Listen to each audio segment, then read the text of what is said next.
Bonjour et bienvenue. Sixième astuce, utilisez des métaphores et racontez une histoire dès le départ. Bannissez tous les mots parasites du démarrage de votre présentation, comme Johan Ténési. Le stress nous oblige à énoncer quelques onomatopées ou mots parasites avant de prendre la parole.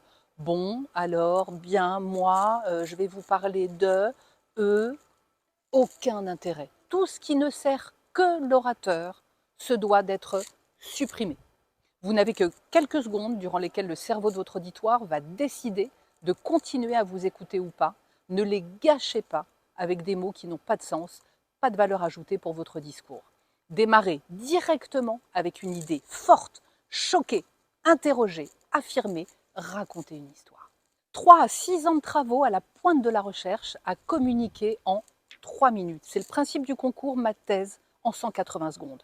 Johan Ténési a remporté les premiers prix du concours MT 180 de l'Université de Lausanne, puis le premier prix de la finale suisse et enfin le premier prix de la finale internationale 2021 à Paris. Son sujet, implémentation d'un protocole de stimulation cérébrale profonde adaptative ciblant les troubles de la marche dans la maladie de Parkinson. On ne comprend rien sur le papier, écoutez-le, vous allez tout comprendre. La clé de son succès, un hameçon pour intéresser les gens dès le départ.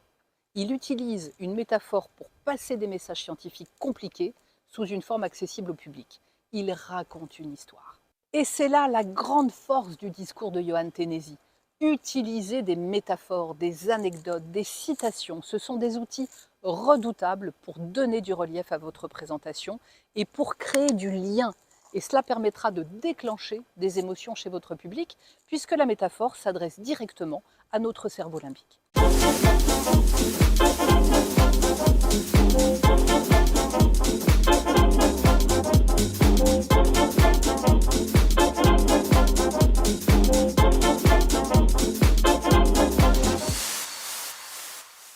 À l'école, j'avais un vieux professeur de musique. Un professeur pas comme les autres. Son visage paraissait un peu éteint, le bout de ses doigts tremblait, ses mouvements étaient lents, et parfois ses jambes restaient gluées au sol devant les portes. Il était atteint de la maladie de Parkinson. Peut-être connaissez-vous comme moi un vieux professeur, un ami ou un grand-père affecté par Parkinson. 10 millions de personnes en souffrent à travers le monde, et 2% d'entre nous la développeront lorsque nous aurons plus de 65 ans. Si à l'époque, j'avais eu le pouvoir de voir à travers le cerveau de mon professeur, j'y aurais vu des neurones en train de mourir. Les neurones qui fabriquent la dopamine. Cette petite molécule est comme un chef d'orchestre pour le cerveau. Elle coordonne les harmonies des différents instruments en une symphonie d'instructions qui nous permettent de sourire, de bouger, de marcher harmonieusement. Mais lorsque ce chef d'orchestre, Maestro Dopamine, n'est plus produit par le cerveau, certains neurones de l'orchestre se mettent à jouer n'importe quoi. Appelons-les arbitrairement les altos. Les altos se mettent tous à jouer une seule et même note, si fort qu'elle résonne à travers tout le cerveau, et provoque des tremblements dans le bout des doigts, ralentit des mouvements et bloque la marche. Alors pour les calmer, on peut soit introduire un chef d'orchestre temporaire dans l'orchestre, en mangeant de la dopamine, soit placer une caisse claire au cœur des altos, et la faire jouer si fort qu'ils s'arrêteront de jouer. Alors, vous vous demandez certainement comment placer une caisse claire à l'intérieur d'un cerveau. Et je ne vous en veux pas de manquer de sens pratique. Voici donc un petit tutoriel de neuroingénierie. Munissez-vous d'un patient volontaire et bien éveillé, d'une perceuse et d'un pacemaker. Percez amoureusement 2 trous au sommet du crâne du patient et introduisez dans chacun un long câble électrique jusqu'au fond du cerveau, au cœur des altos. Connectez le câble au pacemaker et envoyez 130 décharges électriques par seconde aux altos pour les calmer. Refermez le tout et le patient peut repartir avec l'équivalent électrique d'une caisse claire dans le cerveau. Cette technologie s'appelle la stimulation cérébrale profonde. Et sur les 10 millions de personnes qui souffrent de la maladie de Parkinson, vous pouvez en croiser 200 000 qui se baladent, l'air de rien, avec un implant dans le cerveau. L'air de rien?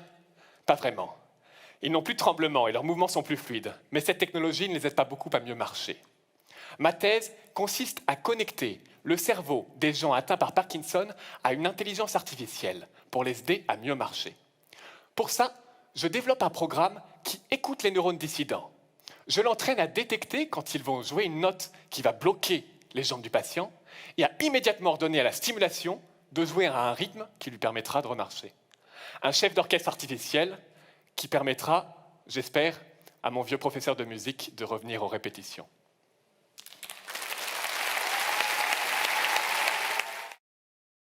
Vous avez aimé cette vidéo?